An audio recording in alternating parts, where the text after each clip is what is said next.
Hey everyone, and welcome back. So today we're going to be looking at 5 more games that I would call hidden gems on the Nintendo Switch. Now all 5 of these are games that have come out in the last year or so, and based on their timing or maybe just their genre, just didn't get a lot of attention when they launched. Also, these are all games that I've pretty much finished or played through most of. And once again, unfortunately due to timing or just how long it actually took me to get to that game, I did not have time to do a full review on. So today's video is pretty much to correct that and give these games some time to shine. Now let's jump into our first game, and just remember, if you are liking the video, hit that like button. Now our first game that we're highlighting for today is going to be Let's Build a Zoo, that released on September 22nd of 2022 and has a regular sale price on the Nintendo Switch eShop of $19.99. Now this game is a time management park builder with an absolutely beautiful pixel art style. And something you might not know about me is that one of my guilty pleasures is this genre of game. When I need to wind down and I want a low impact game, park or city builders are one of my preferred genres. And luckily on the Nintendo Switch we have quite a few solid entries to play, and Let's Build a Zoo is definitely, in my opinion, among one of those better entries. Now first of all, don't be fooled by the simple pixel art. This game has some actually pretty deep and complex mechanics, while at the same time managing to really focus on the simplicity of building a park and just having fun doing it. Now really everything that you would expect from this kind of park builder is included here. You have to build and decorate enclosures, you have to hire zookeepers, you have to build concession stands to monetize your visitors. But where things really get original and crazy here is that you also have to do some DNA splicing to create new breeds of animals the world has never seen before. And the base game itself has 500 species of animals included in it, meaning that your splicing results are well above 300,000 different options. But not only that, if you dive deeply in and you get the DLC called Dinosaur Island that adds in an extra 50 plus species, you push the combinations into the millions. And personally, I've never seen a game with this many combinations possible. Now, as I pointed to earlier, right now, when I need to wind down in between intense gaming sessions, Let's Build a Zoo is my go-to park builder. And in total honesty, I just never see actually getting to the end of this game because there's always another combination available.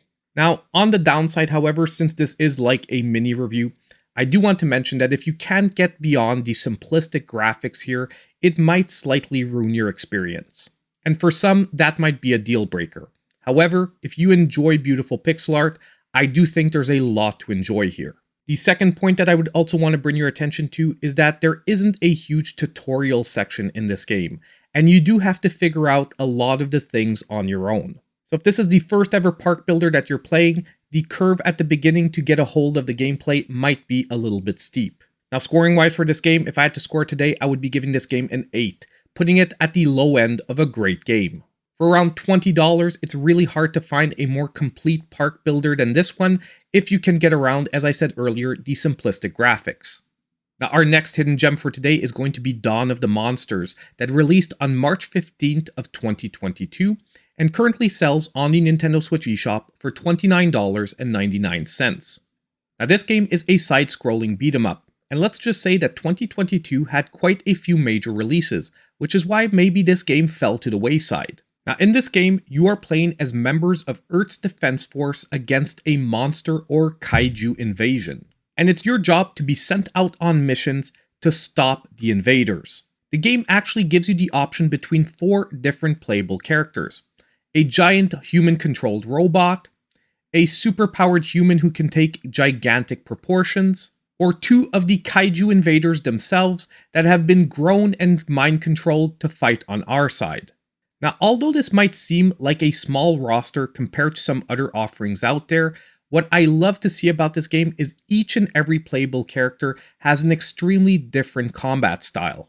What this leads to is being able to really personalize which character best fits your playstyle, but also offers a huge amount of replayability, because replaying the game as a different one of the characters can be a totally different experience.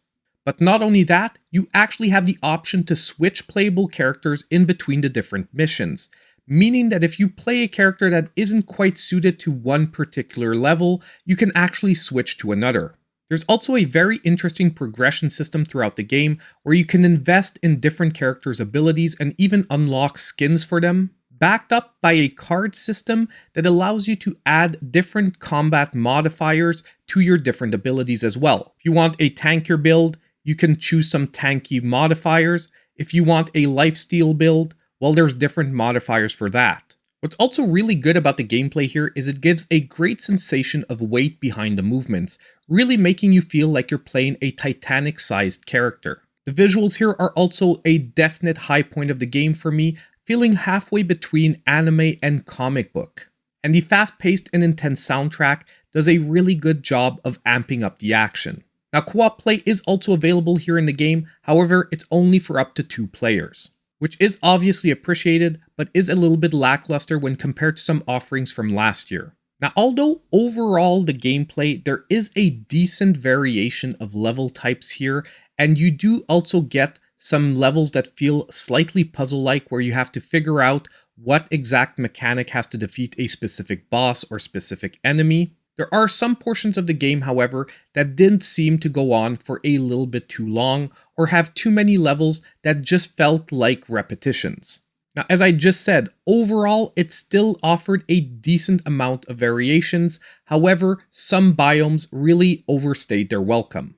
So now we come to the scoring for this one for today. Now, if I had to score this game, I would be once again giving this game an 8, putting it at the low end of a great game. Basically, everything you're looking for in a really solid and original beat 'em up is there. However, the price point is a little bit high at $29.99. And as I just mentioned, although there is a ton of replayability here, some of the levels feel a little bit too similar on a second playthrough. Now, our next game for today is going to be Record of Lodoss War Deedlit in Wonder Labyrinth that actually released on January 28th of 2022, and it currently sells regular price on the Nintendo Switch eShop for $24.99. Now, this game is a 2D action Metroidvania, and you can probably already tell all the way down to her run animation, but this game has been definitely heavily inspired by Castlevania Symphony of the Night. It's also a game that I already sort of covered separately on the channel. It's been on eShop deals a couple of times, and I even played it on stream. Now, what actually surprised me even more about this game is it's based off of an anime franchise that released in the late 80s, and I actually checked my things and I still have the DVD box set for this series. I mean, don't get me wrong, it's actually a great anime series, it's just a really weird one to pop up almost 30 years later. But putting all that aside, it is overall a great 2D action Metroidvania. It also uses a very original combat system where you have an attunement to 2 different elements. And most enemies and almost all the bosses use attacks that are one of these 2 different elements. If you manage to match the element to your attunement, you actually take no damage from these attacks, and most of them you can walk right through them. The reason this is so interesting is it almost brings a rhythm-like element to most fights, especially the boss fights as I pointed to earlier. Now, just in the case as in most great Metroidvanias, the controls are crisp and responsive. The Castlevania-inspired pixel art is beautiful and really invokes a darkness to the environments. And the soundtrack does a really nice job of delivering a great auditory experience. On the downside, however, storyline-wise, there isn't much here. They make reference to different characters from the anime series, but there really isn't much development throughout the game. This is also a Metroidvania that for the genre would be considered on the shorter side, where most experienced players will easily finish this one in under 10 hours. And lastly, although it does take a lot of great elements from past Metroidvanias and puts them together into a nice package, it really doesn't offer that many original gameplay concepts, except for maybe its elemental combat. Some people will maybe also find its $24.99 sales price a little bit on the steeper side, but overall it still offers a great package, and that's why I'll be scoring this one once again an 8 out of 10 for today. Metroidvania fans, this is one that you should definitely have on your list, or at least you wait for a good sale on it. Now, our next game for today will be on the very budget end of the spectrum, and that is Lunistice, that released on November 10th of 2022, and it sells at full price on the Nintendo Switch eShop for only $4.99. Now, this game is a 3D action platformer with a collectathon style of gameplay. It's once again a game that I actually slightly covered on the channel, playing it on stream. Now, if the graphics look low resolution for this one, they are, but it does feel very intentional for this game. Trying to emulate the style where these 3D collectathon platformers were probably at their height, which was the PS1 era. In the game, you're basically playing as a tanuki named Hannah that is on an adventure through her dreams. You have to help her get to the moon, which is her final destination, and ideally discover the secrets of the Lunistice along the way. Now, this is definitely a game that can be played in two very different ways.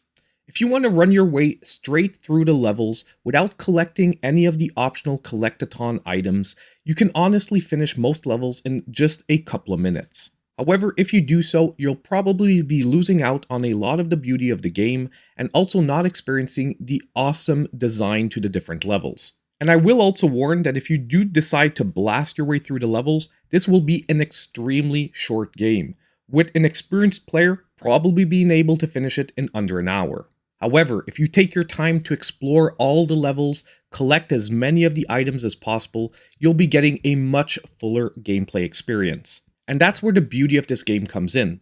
It's an extremely simple design concept, however, expertly executed.